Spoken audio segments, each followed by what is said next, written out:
everyone, welcome to SDKM Animation YouTube channel. This is a 7th video lecture for 12th class HSC board physical chemistry lesson number 2 which is solution. हमने previous video lecture में colligative property क्या होती है उसको हमने 4 types में distinguish किया था कि फर्स्ट वेपर प्रेशर लोअरिंग क्या होता है, यह हमने कंप्लीट कर लिया है। आज हमको बॉइलिंग पॉइंट एलिवेशन क्या होता है वो पढ़ना है। बट बिफोर स्टार्टिंग दिस हम कुछ न्यूमेरिकल्स देख लेते हैं based on vapour pressure lowering. Okay, वो कंप्लीट करने के बाद हम बॉइलिंग पॉइंट एलिवेशन ये टॉपिक भी पूरा कवर करेंगे आज के वीडियो लेक्चर में। देखिए, न्यूमेरिकल देखने से पहले कुछ ये फार्मूला रखिए, ठीक है, ये फार्मूला इंपॉर्टेंट है। अब देखिए फर्स्ट न्यूमेरिकल हम देखें। In first numerical a solution is prepared by dissolving 394 gram of non-volatile solute in 622 gram of water. The vapor pressure of solution is found to be 30.74 mmHg at 30 degrees Celsius. If vapor pressure of water at 30 degrees Celsius is 31.8 mmHg, what is the molar mass of solute? ठीक है, ये question है। आपको question में क्या क्या given है और क्या क्या फाइंड आउट करना है वो पहले लिखेंगे, ठीक है। तो पहले हम गिवन लिखेंगे। गिवन में क्या है, हमको मास ऑफ सोल्यूट, ठीक है, फर्स्ट लाइन में ही हमने पढ़ा था। जो हमारा सोल्यूट है उसका मास गिवन है, और जो सोल्यूट होता है कौन से नंबर से रिप्रेजेंट करते, तो 2 से। ये बात हमेशा आपको ध्यान में रखनी है। एंड अगर सॉल्वेंट रहा तो उसको आप 1 से रिप्रेजेंट करेंगे, ठीक है। देखिए, मास ऑफ सोल्यूट कहा हमने, तो मास को हम किससे रिप्रेजेंट करने वाले, यहाँ पे W से। हमने प्रीवियस वीडियो लेक्चर में पढ़ा था जो मास होता है, वेपर प्रेशर होता है एंड मोलर मास होता है, उनके रिप्रेजेंटेशन क्या होता है। तो देखिए, W से हमने रिप्रेजेंट किया और यहाँ पे हमने क्या कहा, सोल्यूट का मास है तो W2 ऐसे लिखेंगे, ठीक है। W2 कितना है आपको गिवन, 394 ग्राम है। आफ्टर दैट सॉल्वेंट का भी मास आपको गिवन है, मास ऑफ सॉल्वेंट कितना है, W1 इज इक्वल्स टू 622 ग्राम, ठीक है।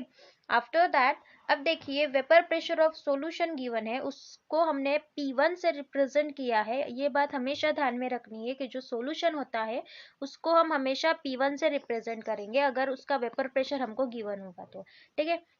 तो vapour pressure P1 is equals to 30.74 mmHg इतना है। Then after that vapour pressure of water भी गिवन है, ठीक है। और वाटर क्या है, ये सॉल्वेंट है आपका। Vapour pressure of water is P1 not, ठीक है। हमने P1 नॉट से रिप्रेजेंट किया है, क्यों, बिकॉज ये प्योर फॉर्म में प्रेजेंट है। अगर कौन सी भी चीज प्योर फॉर्म में होगी तो हम क्या कहेंगे, P1 नॉट, ठीक है, नॉट लगाना है। वैल्यू है 31.8 mmHg। देन आफ्टर दैट अब molar mass of solvent means water, ठीक है, ये हमको पता होना चाहिए, सिंपल है ये, ठीक है। यहाँ पे हम बता देते हैं कि कैसे हम मोलर मास कैलकुलेट कर सकते हैं। मोलर मास को आप मॉलिक्यूलर मास भी कह सकते हो। देखिए, अब फार्मूला क्या है वाटर का, तो H2O ये है। अब आपको मोलर मास कैलकुलेट करना है H2O का, तो आपको क्या लिखना होगा, mass of hydrogen plus mass of oxygen, ठीक है। मतलब हाइड्रोजन का कितना मास होता है, ऑक्सीजन का कितना मास होता है, ये हमें कैलकुलेट करना होगा। हाइड्रोजन का मास 1 होता है, ठीक है, एंड ऑक्सीजन का कितना है, 16 होता है। बट यहाँ पे हाइड्रोजन के कितने मॉलिक्यूल्स है, तो 2 मॉलिक्यूल है। हमने 2 into 1 लिखा एंड प्लस 16, ठीक है। इनकी एडिशन करेंगे तो क्या मिलेगा हमको, 18 ग्राम पर मोल, ठीक है। ये हो गया आपका molar mass of solvent. And हमने मोलर मास को किससे रिप्रेजेंट किया है, तो कैपिटल M से।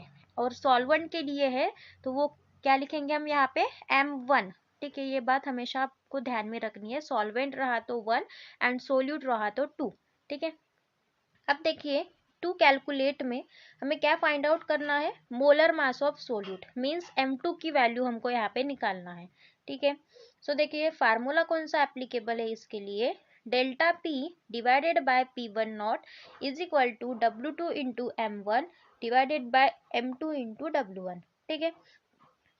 अब हम डेल्टा P को अगर इलेबोरेट करें तो क्या मिलेगा, P1 नॉट माइनस P1, ये हमने पढ़ा है, ठीक है। तो हमने यहाँ पे बस उसकी फार्मूला रखा डेल्टा P का, और आपका डेल्टा P क्या होता है, वेपर प्रेशर लोअरिंग, ठीक है। हमारा फार्मूला ऐसे हो गया, P1 naught minus P1 divided by P1 naught is equals to W2 into M1 divided by M2 into W1. Okay, after that अब यहाँ पे वैल्यू पुटअप कीजिए. P1 नॉट की वैल्यू क्या है 31.8 माइनस एंड P1 की value 30.74 divided by again P1 not की value 31.8. ठीक है, इज इक्वल्स टू W2 की वैल्यू है यहाँ पे 394 इंटू M1 की वैल्यू हमने थोड़ी देर पहले ही निकाला, क्या है 18 है. ठीक है, एंड M2 तो हमें कैलकुलेट करना है. सो M2 इंटू W1 की वैल्यू क्या गिवन है यहाँ पे 622 ग्राम. ठीक है, सो आफ्टर दैट अब कैलकुलेशन करेंगे तो जो 31.8 माइनस 30.74 इनकी हमें वैल्यू मिल रही है 1.06 डिवाइडेड बाय 31.8. ठीक है, जो आप LHS वो इसकी वैल्यू ये हो गई. ठीक है, देन इज इक्वल्स टू क्या है 394 इंटू 18. इनका अगर हमने मल्टीप्लीकेशन किया तो हमको मिल रहा है 7092 and after that divided by 622 M2. ठीक है, आफ्टर रीअरेंजमेंट अब हमें M2 को फाइंड आउट करना है. सो हमने वैल्यू को अरेंज किया तो देखिए क्या मिलेगा 7092 इंटू 31.8 डिवाइडेड बाय 622 इंटू 1.06. ठीक है, अगर ये सभी वैल्यू को हम कैलकुलेट करेंगे तो हमें मिलेगा यहाँ पे M2 इज इक्वल्स टू 342.05 ग्राम पर मोल. ठीक है, मतलब हमने यहाँ से क्या निकाला molar mass of solvent. Clear है. सो आफ्टर दैट अब सेकंड न्यूमेरिकल देखिए, जो हमने फर्स्ट न्यूमेरिकल देखा सिमिलर अब सेकंड न्यूमेरिकल वैसा ही है. ठीक है, मोलर मास हमने यहाँ पे भी कैलकुलेट किया, किसके लिए सोल्यूट के लिए, वहाँ पे भी वही निकालना है molar mass of solute. So देखिए second question, the vapour pressure of pure benzene in bracket molar mass 78 gram पर mole at a certain temperature is 640 mmHg. ठीक है, देखिए जो आपका प्योर बेंजीन है उसका मोलर मास गिवन है कितना है 78 ग्राम पर मोल एंड उसका वेपर प्रेशर भी आपको गिवन है कितना है 640 mmHg. Then next a non volatile solute of a mass 2.315 gram is added to 49 gram of benzene. ठीक है, अब जो नॉन वोलाटाइल सोल्यूट है उसका मास आपको गिवन है. ठीक है, तो नॉन वोलाटाइल सोल्यूट को हमने किस में ऐड किया बेंजीन में ऐड किया, मतलब आपका बेंजीन यहाँ पे क्या है सॉल्वेंट है. ठीक है, सो the vapor pressure of solution is 600 mmHg. what is the molar mass of solute. ठीक है, अगेन यहाँ पे क्या कैलकुलेट करना है हमें molar mass of solute means M2 की वैल्यू फाइंड आउट करनी है. ठीक है, तो गिवन में क्या है वो लिख लेते हैं पहले. Vapour pressure of pure benzene given है. ठीक है, हम और vapour pressure of pure benzene को किससे रिप्रेजेंट करेंगे तो P1 नॉट से करेंगे. ठीक है, बिकॉज वो सॉल्वेंट है एंड प्योर फॉर्म में है. सो P1 नॉट कितना है 640 mmHg. After that molar mass of benzene, देखिए molar mass of benzene in bracket आपको गिवन था मीन्स M1 है ये आपका कितना है 78 ग्राम पर mole. After that mass of solute means उसको हम किससे रिप्रेजेंट करेंगे W2. क्यों, बिकॉज मास मतलब हम W से रिप्रेजेंट करते हैं एंड जो सोल्यूट है आपका वो 2 नंबर से रिप्रेजेंट करते हैं. तो W2 इज इक्वल्स टू कितना है 2.315 gram. Then mass of benzene या फिर सॉल्वेंट कितना है W1 is equals to 49 gram. Okay, then after that vapour pressure of solution देखिए P1 इज इक्वल्स टू कितना है 600 mmHg. ओके, ये सभी आपको गिवन में है. टू कैलकुलेट में देखिए क्या लिखना है मोलर मास ऑफ सोल्यूट. ठीक है, हमें मोलर मास निकालना है सोल्यूट का मीन्स M2 की वैल्यू फाइंड आउट करनी है. आफ्टर दैट अब यहाँ पे फार्मूला कौन सा एप्लीकेबल है तो वही जो हमने प्रीवियस न्यूमेरिकल में देखा था. ठीक है, कौन सा था वो formula P1 naught minus P1 divided by P1 not is equals to W2 into M1 divided by M2 into W1. ठीक है, अब इस फार्मूला में वैल्यू पुटअप करेंगे तो देखिए हमारा इक्वेशन या फिर फार्मूला कैसे होगा. सॉल्यूशन में देखिए 640 minus 600 divided by 640 is equals to 2.315 into 78 divided by M2 into 49. Okay, अब देखिए आफ्टर कैलकुलेशन हमें क्या मिलेगा 40 divided by 640 is equals to 180.57 divided by 49 m2। ठीक है, अब यहाँ से हमने m2 को अलग लिखा, ठीक है, बिकॉज हमें m2 की वैल्यू फाइंड आउट करनी है यहाँ पे। तो आफ्टर कैलकुलेशन हमें m2 की वैल्यू यहाँ पे मिल रही है 94,338। ठीक है, तो ये हो गया आपका molar mass of solute. Clear है?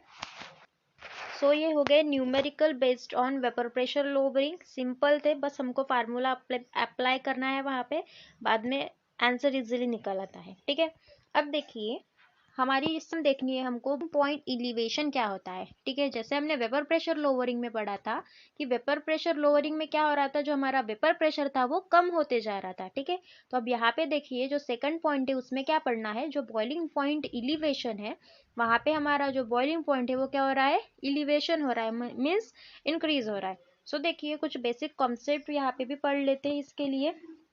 तो देखिए फर्स्ट है बेसिक कॉन्सेप्ट में बॉइलिंग पॉइंट। अब बॉइलिंग पॉइंट क्या होता है, तो हम बचपन से पढ़ते आ रहे हैं कि बॉइलिंग पॉइंट मतलब क्या, एक ऐसा पॉइंट जहाँ पे हमारा लिक्विड बॉइल होना स्टार्ट करता है। ठीक है, सो वो क्या हो गया हमारा बॉइलिंग पॉइंट सिंपल वे में। अब देखिए इसकी प्रॉपर डेफिनेशन क्या है, the temperature at which vapour pressure of liquid is equal to applied pressure. ठीक है, मतलब जो लिक्विड का वेपर प्रेशर होता है, जिस टेम्परेचर पे वो अप्लाइड प्रेशर या फिर एटमॉस्फेरिक प्रेशर के इक्वल होता है, उस पॉइंट को या फिर उस टेम्परेचर को हम क्या कहेंगे, बॉइलिंग पॉइंट। क्लियर है? Okay, then after that second देखिए एलिवेशन। ठीक है, एलिवेशन वर्ड्स का भी मीनिंग हमको पता होना चाहिए। ठीक है, तो देखिए एलिवेशन क्या होता है, elevation means of this word is increasing. ठीक है, the meaning of this word is increasing, बढ़ना। ठीक है, after that third term number of moles. ठीक है, इसका फार्मूला आपको हमेशा ध्यान में रखना है। नंबर ऑफ मोल्स क्या होता है, mass divided by molar mass. ये हो गया आपका नंबर ऑफ मोल्स।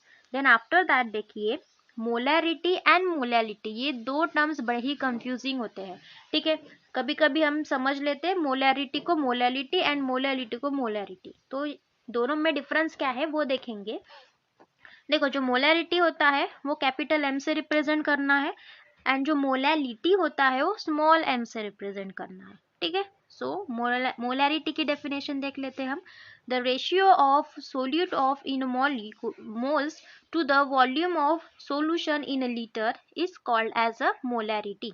ठीक है, मोलैरिटी की डेफिनेशन क्या है, ये एक रेशियो है। किनका रेशियो है, सोल्यूट का एंड वॉल्यूम ऑफ सोल्यूशन का। ठीक है, जो अब इसका यूनिट क्या है, किसी ने आपको पूछा, डेफिनेशन के थ्रू आप बता सकते हैं। ठीक है, जैसे हमने डेफिनेशन में सॉलिड को किस में लिया है, मोल लिया है, एंड वॉल्यूम ऑफ सॉल्यूशन को लीटर में लिया है। ठीक है, तो मोलैरिटी का यूनिट क्या हो गया फिर यहाँ पे, मोल्स पर लीटर। ये हमने पढ़ा था जब हम सोल्यूबिलिटी पढ़ रहे थे, तब हमने कहा था कि सोल्यूबिलिटी ये किसके बराबर होगी, मोलैरिटी के बराबर। ठीक है, बिकॉज दोनों के फार्मूला, दोनों के यूनिट कैसे सेम आ रहे थे। अब देखिए मोलैरिटी हो गया, मोलैलिटी क्या होता है, मोलैलिटी को स्मॉल एम से रिप्रेजेंट करना है। अब यहाँ पे हमें मोलैलिटी का यूज है, तो ये बात ध्यान में रखनी है। देखो इसका फार्मूला क्या है, number of mole of solute divided by mass of solvent in KG. ठीक है, वही है, बस थोड़ा सा चेंज है। क्या है यहाँ पे, number of moles divided by mass of solvent. ठीक है, ये क्या हो गई आपकी मोलैलिटी, और उसका यूनिट मोल पर केजी। ठीक है, तो ये हो गया आपका बेसिक कॉन्सेप्ट, ये टर्म्स आपको ध्यान में रखनी है। अब देखिए इनके बेसिस पे हम आगे का टाइप पढ़ेंगे, जो है आपका बॉइलिंग पॉइंट एलिवेशन। सो देखिए बॉइलिंग पॉइंट क्या होता है, एलिवेशन क्या होता है, हमने ये क्लियर कर लिया है। ठीक है, बॉइलिंग पॉइंट मतलब एक ऐसा पॉइंट जहाँ पे हमारा लिक्विड बॉइल होना स्टार्ट होता है, एंड एलिवेशन मीन्स बढ़ना। ठीक है, मतलब वहाँ पे जो बॉइलिंग पॉइंट है उसका इंक्रीज हो रहा है। तो देखिए अब ये कैसे, तो इसको एक एक्सपेरिमेंट के थ्रू समझेंगे। एक बीकर लेना है, ठीक है, उस बीकर में प्योर सॉल्वेंट कंसिडर करना है। ठीक है, पहले बीकर लेना है, फिर उसमें हमको प्योर सॉल्वेंट ऐड करना है। ठीक है, आफ्टर दैट अब उसको हीट प्रोवाइड करनी है, ठीक है। हीट हमने प्रोवाइड की तो जो हमारा प्योर सॉल्वेंट होता है वो जल्दी इवापोरेट हो जाएगा। क्यों? बिकॉज वहाँ पे जो वेपर्स है उनका फॉर्मेशन ज़्यादा होता है, ठीक है। हमने पहले पॉइंट में पढ़ा था, जब हम वेपर प्रेशर लोअरिंग पढ़ रहे थे तो वहाँ पे हमने पढ़ा था ना कि जो वेपर्स होते हैं वो बहुत ज़्यादा अमाउंट में या फिर ज़्यादा अमाउंट में फॉर्म होते हैं, ठीक है। ये पढ़ा था हमने। अगर वेपर ज़्यादा अमाउंट में फॉर्म होंगे तो जो हमारा सॉल्यूशन है या फिर सॉल्वेंट है, ठीक है, प्योर सॉल्वेंट, वो जल्दी इवापोरेट हो जाएगा। अगर जल्दी इवापोरेट होगा तो उसको जब हम टेम्परेचर प्रोवाइड कर रहे हैं वो भी कम लगेगा, ठीक है। तो ये हो गया आपका प्योर सॉल्वेंट के लिए। तो हम इसको ऐसे लिख सकते हैं कि pure solvent evaporate quickly, okay, वो जल्दी इवापोरेट हो गया। अब वही हम सेकंड बीकर में देखें, ठीक है। सेकंड बीकर में हमने सॉल्वेंट एंड सोल्यूट दोनों को मिक्स कर दिया। अगर सॉल्वेंट एंड सोल्यूट रहा तो क्या होता है? सॉल्यूशन का फॉर्मेशन होता है, ठीक है। तो जो अब ये जो सॉल्यूशन है उस सॉल्यूशन को हमने हीट प्रोवाइड की with the help of burner, तो जो आपके सॉल्वेंट के मॉलिक्यूल्स है वो तो इवापोरेट हो जाएंगे, बट जो सोल्यूट के मॉलिक्यूल्स है वो जल्दी इवापोरेट नहीं होंगे। ऐसा क्यों? तो जो हमने सोल्यूट लिया है यहाँ पे वो कैसा है? नॉन वोलेटाइल इन नेचर है, ठीक है। और हमें पता है नॉन वोलेटाइल इन नेचर रहा तो वो कंपोनेंट कैसे होता है? जल्दी इवापोरेट नहीं होता है, ठीक है। बट हमें सोल्यूट को भी इवापोरेट करना है तो उससे अब हमें कैसे ज़्यादा टेम्परेचर प्रोवाइड करना पड़ेगा, ठीक है। ज़्यादा टेम्परेचर अगर हम देंगे तो जो हमारा सॉल्यूशन है उसको, इसका जो टेम्परेचर होगा, ठीक है, वो कैसे हाई होगा। तो हम यहाँ पे ऐसा कह सकते हैं solution is not evaporate quickly, ठीक है। जो हमारा सॉल्यूशन है वो जल्दी इवापोरेट नहीं होता। तो दोनों बीकर में अगर हम इन दोनों को कंपेयर करें तो हमको क्या मिल रहा है? जो प्योर सॉल्वेंट वाला बीकर है वो जल्दी इवापोरेट हो रहा है, ठीक है। मतलब उसको टेम्परेचर लेस लग रहा है एज कंपेयर टू सॉल्यूशन, ठीक है। तो जो प्योर सॉल्वेंट के लिए हमने टेम्परेचर को कंसिडर किया, या फिर बॉइलिंग पॉइंट को हम ऐसे लिखेंगे TB नॉट, ठीक है। क्यों TB नॉट? बिकॉज ये प्योर सॉल्वेंट है और कौन सी भी चीज़ अगर प्योर रही तो हम इसको नॉट का साइन लगाते हैं, ठीक है। तो ये होगा आपका TB नॉट, एंड जो सॉल्यूशन है उसके लिए हमने TB लिखा, ठीक है। अब देखिए यहाँ पे हम इसके लिए ऐसे बोल सकते हैं कि जो solution and solvent required less temperature, ठीक है। क्लियर है? सॉल्वेंट को, जो प्योर सॉल्वेंट है उसको ज़्यादा टेम्परेचर, कम टेम्परेचर लग रहा है as compare to the solution, ठीक है। क्यों? बिकॉज वो प्योर है, उस पर वो ज़्यादा फॉर्म होते हैं, दैट्स वाई वो जल्दी इवापोरेट होता है, प्योर सॉल्वेंट, ठीक है। एंड जो सॉल्यूशन होता है वहाँ पे वेपर्स कम फॉर्म होते हैं due to the solute. Solute क्या है? बैरियर के जैसे वहाँ पे एक्ट करता है, ठीक है। सिंपल टर्म है दोनों भी। सो आफ्टर दैट देखिए, जब हम वेपर प्रेशर लोअरिंग पढ़ रहे थे, ठीक है, मतलब आपका फर्स्ट पॉइंट है, वहां पे हमने क्या पढ़ा था? जो P1 नॉट है, मीन्स जो प्योर सॉल्वेंट है उसका वेपर प्रेशर ज़्यादा था, किससे? सॉल्यूशन से। और अब हम यहाँ पे क्या पढ़ रहे हैं? जो प्योर सॉल्वेंट है उसका टेम्परेचर कम है, ठीक है, या फिर उसको टेम्परेचर कम लग रहा है एज कम्पेयर टू सॉल्यूशन, ठीक है। मतलब यहाँ पे ये कैसे है? एक दूसरे के अपोजिट है ये टर्म्स, ठीक है। तो हम यहाँ पे ऐसे लिखेंगे कि जो P1 not is greater then P1, ठीक है। हमने वेपर प्रेशर को P1 से कंसिडर किया था, एंड नॉट क्यों लगाया? बिकॉज वो प्योर फॉर्म में है। So P1 not is less than P1, ठीक है। मतलब ही vapour pressure of pure solvent is greater than vapour pressure of solution, ठीक है। आफ्टर दैट ये सेकंड टर्म देखिए जो टेम्परेचर के लिए है, TB not is less than TB, ठीक है। दोनों भी एक दूसरे के अपोजिट है। देन आफ्टर दैट देखिए, जब हमने वेपर प्रेशर लोअरिंग पढ़ा तब वहाँ पे भी मैंने आपको डेल्टा P क्या होता है ये बताया था, ठीक है। डेल्टा P मतलब क्या है? आपका वेपर प्रेशर लोअरिंग ही है। तो बॉइलिंग पॉइंट एलिवेशन के लिए भी ऐसी कुछ टर्म होगी, ठीक है। तो जो बॉइलिंग पॉइंट एलिवेशन है हम उसको किससे रिप्रेजेंट करेंगे? TB से करेंगे, ठीक है। डेल्टा TB ये आपका रिप्रेजेंटेशन होगा, similar to vapour pressure lowering. अब उसकी डेफिनेशन क्या है बॉइलिंग पॉइंट एलिवेशन की? सो देखिए, the difference between boiling point of solution and pure solvent is called a boiling point elevation, ठीक है। मतलब जो डिफरेंस होता है किसमें? Boiling point of solution minus boiling point of pure solvent, वो क्या हो गया आपका? Boiling point elevation. Okay, clear है? देन आफ्टर दैट अब हमें ग्राफिकल रिप्रेजेंटेशन और correlation between vapour pressure and temperature ये देखना है। ठीक है, जब हमने वेपर प्रेशर लोअरिंग पढ़ा तो वहाँ पे जो हमारा सॉल्वेंट का वेपर प्रेशर था वो ज़्यादा था सॉल्यूशन से, और यहाँ पे जब हम पढ़ रहे हैं बॉइलिंग पॉइंट एलिवेशन में तो सॉल्वेंट का जो टेम्परेचर ये कम है सॉल्यूशन से, तो उनका ही हमें यहाँ पे अभी ग्राफ देखना है। तो देखिए ग्राफिकल रिप्रेजेंटेशन में, सो ऑन वाई एक्सिस मैंने यहाँ पे टेम्परेचर को कंसिडर किया है and on x axis vapour pressure.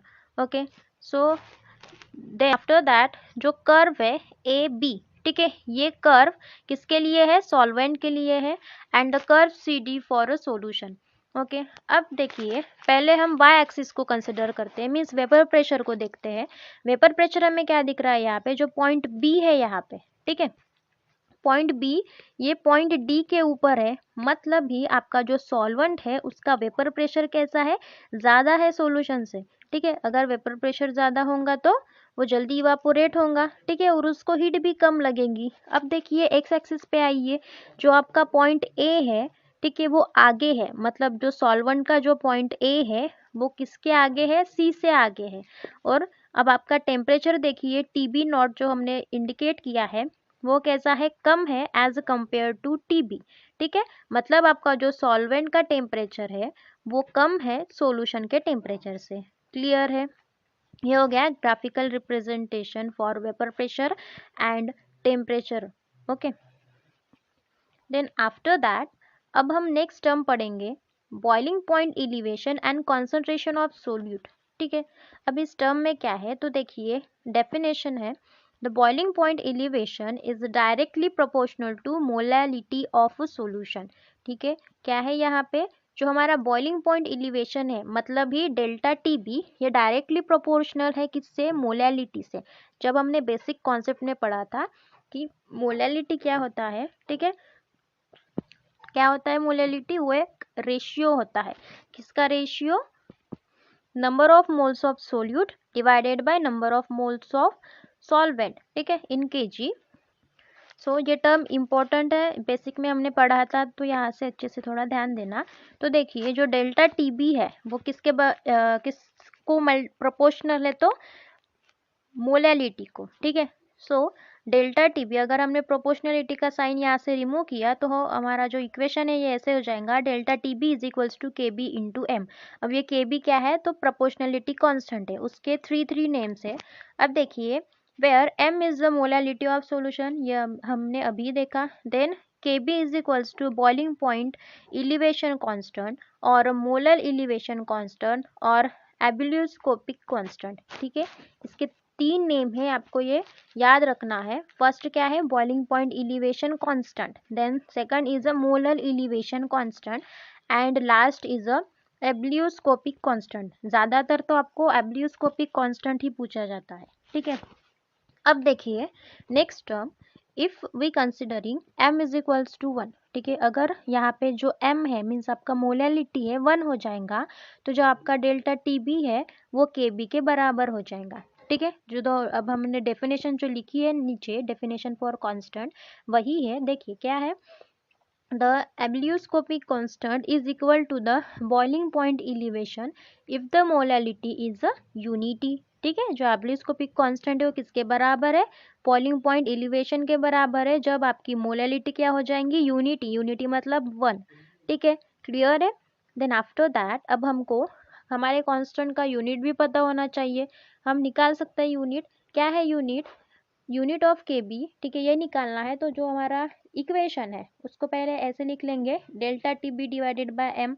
ठीक है, अब ये डेल्टा टी बी मतलब क्या है, टेम्परेचर है, बॉइलिंग पॉइंट टेम्परेचर। ठीक है, हमें पता है कि हम टेम्परेचर को हमेशा किससे रिप्रेजेंट करते हैं, या फिर उसका यूनिट क्या है, तो केल्विन होता है। ठीक है, तो जो डेल्टा टी बी है उसके लिए हमने केल्विन लिखा, डिवाइडेड बाय मोलैलिटी के लिए भी मैंने आपको यूनिट बताया था, क्या था उसका यूनिट, मोल इंटू के जी इनवर्स। ठीक है, अब यहाँ पे इनवर्स लिखा है बिकॉज अब हमने केजी को मोलालिटी के मल्टीप्लिकेशन में ला लिया, नहीं तो फिर मोल पर केजी ऐसे लिखता है। ठीक है, ये हो गया आपका केबी के लिए यूनिट। देन अब नेक्स्ट टर्म देखिए, लास्ट टर्म है ये, molar mass of solute from boiling point elevation. अब ये टॉपिक पढ़ना है हमको। तो देखिए अभी अभी हमने एक इक्वेशन निकाला, कौन सा, जो डेल्टा टीबी होता है वो इक्वल्स होता है केबी इंटू एम। ठीक है, अब डेल्टा टीबी मतलब क्या है आपका, बॉइलिंग पॉइंट एलिवेशन। ठीक है, K B is a ebullioscopic constant and M is a molality. ठीक है, ये फार्मूला हमने अभी अभी डिराइव किए।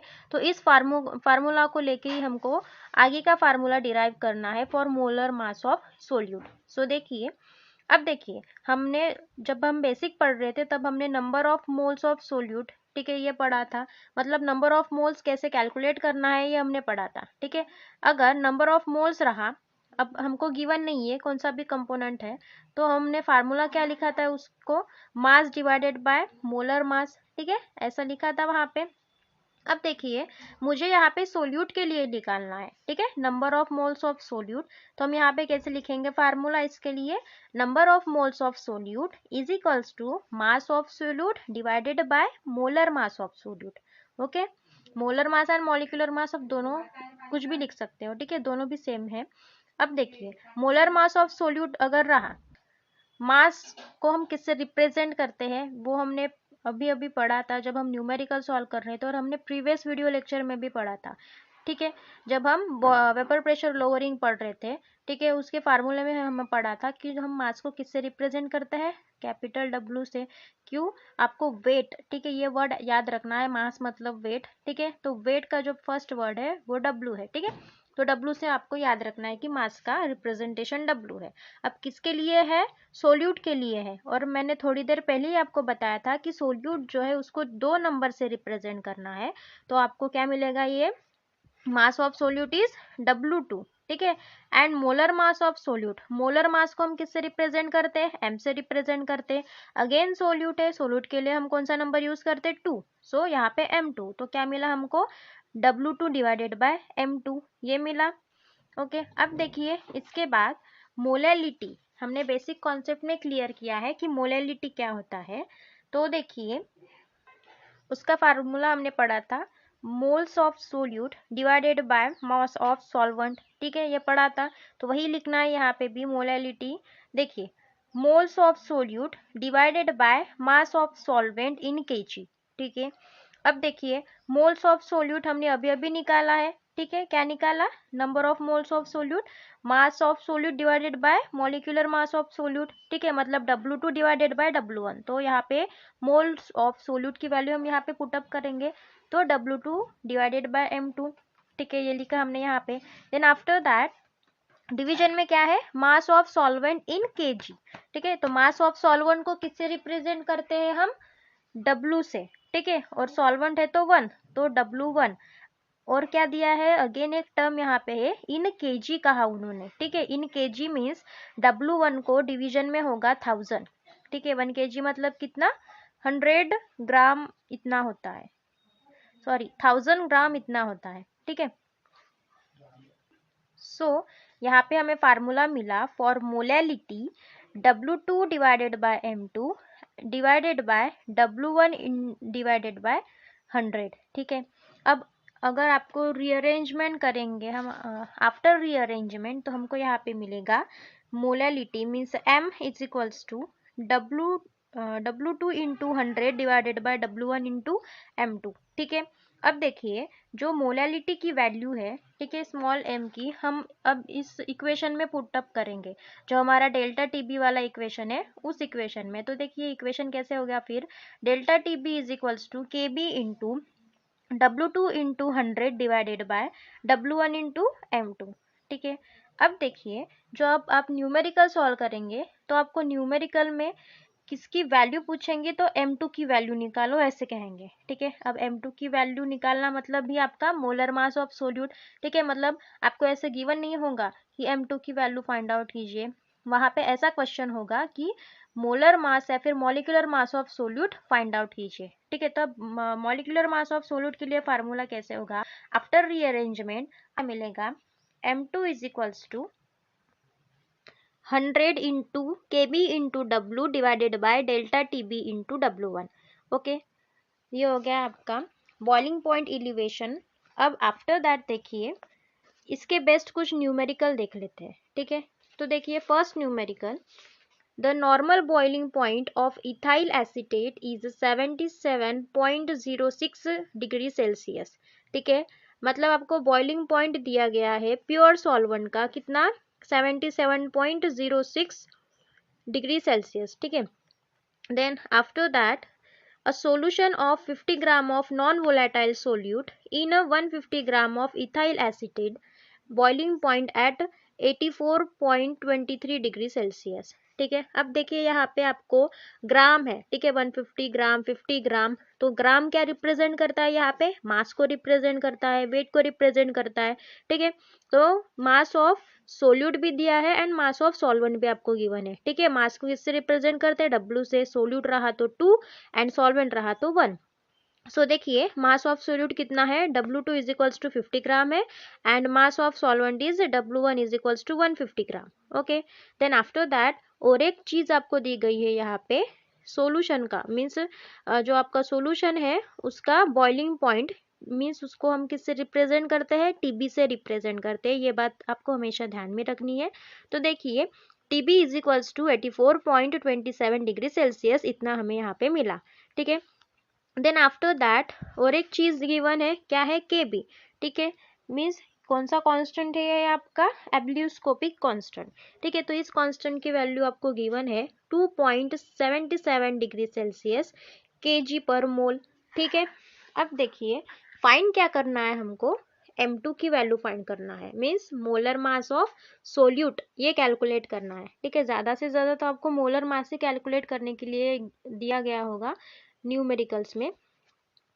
तो देखिए अब यहाँ पे फार्मूला कौन सा एप्लीकेबल है, M2 वाला ही जो हमने लास्ट में डिराइव किया था, वो देखिए molar mass of solute is equals to 100 into KB into W2 divided by delta TB into W1, ठीक है। इस फार्मूला में हम वैल्यू निकालेंगे, बट बिफोर दिस अब हमें ये पता होना चाहिए कि डेल्टा TB की वैल्यू क्या है, ठीक है। इसको कैसे निकालते हैं, देखिए हमने डेल्टा TB का फार्मूला पढ़ा था थोड़ी देर पहले ही कि डेल्टा TB किसका डिफरेंस होता है, तो delta TB is equals to TB minus TB nought, ठीक है, ये पढ़ा था हमने। TB मीन्स टेम्परेचर या फिर boiling point of solution and delta TB not is a boiling point of a solvent, ठीक है, प्योर सॉल्वेंट। तो देखिए ये वाला फार्मूला हमने लिखा था, तो देखिए अब इससे हम डेल्टा TB की वैल्यू कैलकुलेट कर सकते हैं। TB गिवन है आपको, TB नॉट भी गिवन है, ठीक है। तो देखो TB की वैल्यू क्या है 84.27 एंड TB नॉट की क्या है 77.06, ठीक है। आफ्टर कैलकुलेशन हमको डेल्टा TB मिल रहा है 7.21 केल्विन, ठीक है। डिग्री सेल्सियस को हम केल्विन में भी लिख सकते हैं। देन आफ्टर दैट अब सभी को हम सभी जो वैल्यू है हम वो इस फार्मूला में पुटअप करेंगे। तो M2 is equals to 100 into KB की वैल्यू क्या है 2.77, W2 की वैल्यू 50, तो 2.27 into 50 divided by delta TB की अभी निकाले हमने 7.21 इंटू W1 की वैल्यू 150, ठीक है। आफ्टर कैलकुलेशन आपको जो मोलर मास ऑफ सोल्यूट मिल रहा है वो कितना है 128 ग्राम पर मोल, ठीक है। क्लियर है। सो ये हो गया numerical based on boiling point elevation. So ये हो गया आपके दो टॉपिक हमने यहाँ पे क्लियर कर लिए हैं। थर्ड टॉपिक हम नेक्स्ट वीडियो लेक्चर में देखेंगे। सो आज के लिए बस इतना ही। If you like this video so please like share and subscribe. Hello everyone, welcome